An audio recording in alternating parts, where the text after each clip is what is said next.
আমরা দার্জিলিংয়ের 5 দিনের একটা ট্রিপ করেছিলাম। দার্জিলিংয়ের শিটং থেকে শুরু করেছি, তারপরে আমরা শিটংয়ে একদিন থাকার পরে আমরা চলে গেলাম লামাহাটায় আমরা একদিন ছিলাম। সেখান থেকে দার্জিলিং 2 দিন কাটিয়েছি আমরা ফ্যামিলি এসেছি।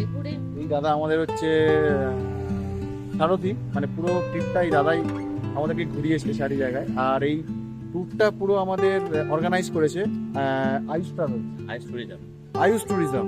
তো আমরা আলাদা করে ভালো বললে অনেকটা কম বলা হবে, কারণ পুরো ট্যুরটা এত সুন্দরভাবে অর্গানাইজ করেছে, এত সুন্দর ভালো ভালো জায়গা ঘুরিয়েছে।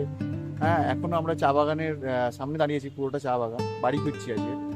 মানে জাস্ট অসাম, খুব খুব খুব ভালো লেগেছে। হোটেলগুলো পাঠিয়েছে প্রত্যেকটা ভালো, ফুড কোয়ালিটি, বিহেভিয়ার, এভরিথিং। যে হোটেলগুলো আমাদের সাজেস্ট করা হয়েছিল এবং আমাদের জন্য চুজ করা হয়েছিল সেগুলো সব ভীষণ ভালো। এ থেকে জেড পর্যন্ত কমপ্লিটলি যদি একটা ট্যুর, ভালো কোনো ট্যুর আমরা করে থাকি সেটা হচ্ছে ভীষণ ভালো। তো যে কোনো টাইমে যদি এরকম প্ল্যান হয় উইথ ফ্যামিলি কোথাও যাবেন, অবশ্যই আমরা আয়ুষ ট্রাভেলকে সাজেস্ট করব। আর ওনার ফোন নাম্বার যা আছে সেটা আমি ডিটেল দিয়ে দেওয়া যাবে।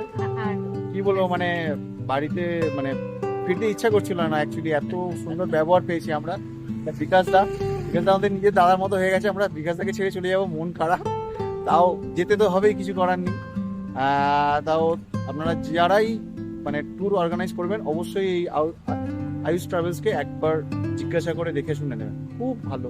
আয়ুষদার সাথে আমরাও কমিউনিকেট করেছি, উনিও খুব কোঅপারেটিভ, প্লাস উনি ভীষণ ফোনে কন্টিনিউয়াস, যখনই ফোন করেছি কোনো প্রবলেম হয়েছে, মানে কিভাবে যাবো বা কিভাবে কিছু যখন কোয়ারি এসছে, কন্টিনিউয়াস মানে ফোন ধরেছে, যে কোনো ভাবে উনি কানেক্ট করেছে। তো আমরা আপনাদের সবার কাছে এটাই সাজেশন দেব যে যখনই আপনি কোনো প্ল্যান করবেন, আয়ুষ ট্যুরিজম মানে আয়ুষদাকে একদম চোখ বন্ধ করে বিলিভ করতে পারেন। ওকে, চলো টাটা।